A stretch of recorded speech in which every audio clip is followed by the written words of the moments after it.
The first time that Max Planck derived the blackbody radiation law, he did so by using thermodynamics. So he did not resort to statistical physics, which is usually used to introduce the laws of blackbody radiation, because if you change perspective and if you consider a system of particles, even if you are talking about waves, that will simply help introduce quantum physics, and it will really highlight the nature of quantum physics. So it will highlight the fact that we need a completely different theory with respect to what was not known at the time, and in particular classical physics, classical laws. And classical physics led to the so-called Wien's law, which stated that basically we have U, the energy per unit volume, or just think of the energy emitted by a black body, is equal to A times e to the minus b over t, where A and B are constants with respect to temperature. T is the temperature, but they depend on the wavelength, or also the frequency, of course, because the wavelength is related to the frequency. And Planck started from this kind of law, and he understood that this law had some problems because the physicists at that time, at the beginning of the 20th century, were really discussing this kind of law, the fact that it would break, especially for high temperatures, because if we increase the temperature, there is some kind of difference with respect to the behavior of nature. So nature behaves differently from this law when we have high temperatures. Then Planck used thermodynamics here. He knew that the derivative of the entropy with respect to U is equal to 1 over the temperature. And from Wien's law, we can derive minus b over t equal to the natural log of U over A, or if you want, 1 over the temperature equal to minus 1 over b natural log of U plus 1 over b natural log of A.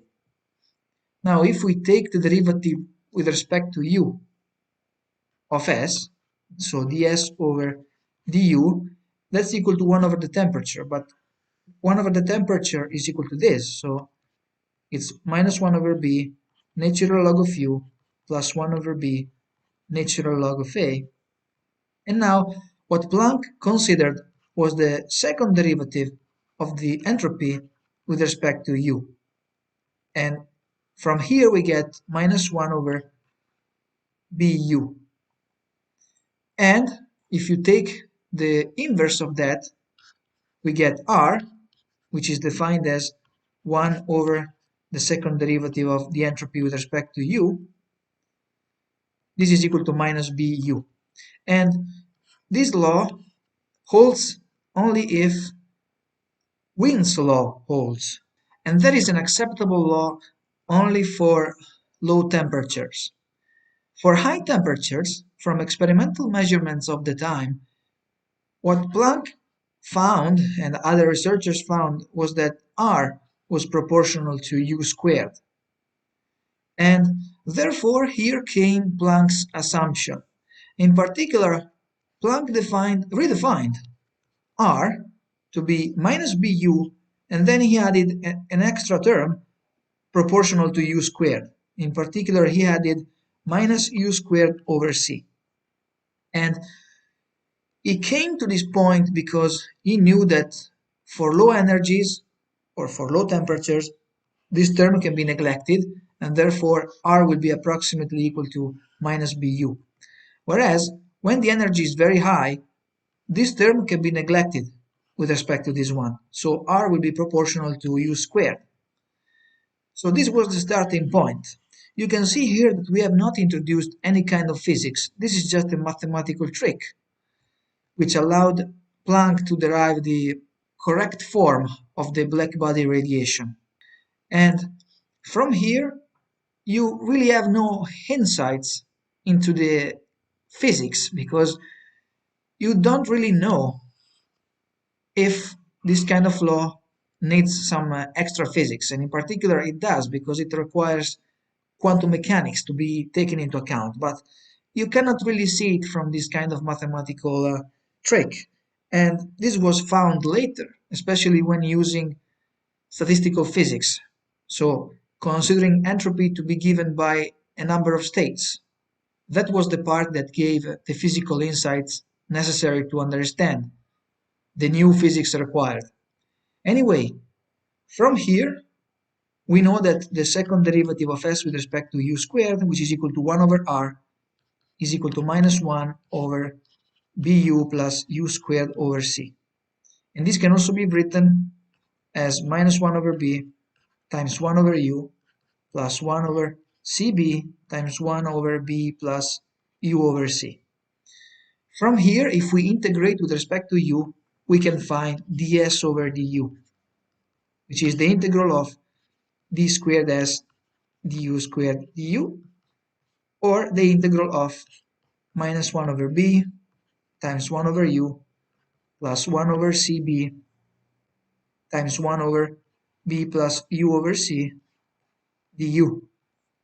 And here you can easily integrate this, and you get minus 1 over b log u plus 1 over b log b plus u over c, and then we have a constant, an additional constant that I will call 1 over b times the natural log of k. So the constant is actually this one, but I can also write it in this form if I want. And we know that the derivative of s with respect to u is equal to 1 over the temperature. So from here, we can recast the equation like this: 1 over b natural log of b over u plus 1 over c times k is equal to 1 over t. And from here, we can write bk over u plus k over c equal to e to the b over t. And then here you can find u. U is equal to bk divided by e to the b over t minus k over c. Now, if t is very large, so if t is large,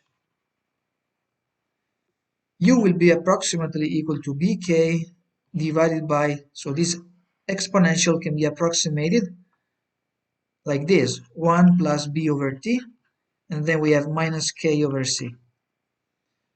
Now, from experiments at the time, for large values of the temperature, u is approximately equal to c times temperature here. And this constant c is the one that we have here. So it is really the constant that appears here. So the constant of proportionality between u squared and r. And from here, you can see that k should be equal to c, because if k is equal to c, you get 1 minus k over c, which is 0. And then, of course, you get bc divided by bt, b over t. So you get this behavior here, basically u approximately equal to c times t. So the final law will be u equal to bc, because k is equal to c, divided by e to the b over t minus 1. And this is the correct form of the energy with respect to temperature, the energy emitted by a black body. And as I said earlier, these constants, b and c, are constants with respect to the temperature, but actually they do depend on the frequency.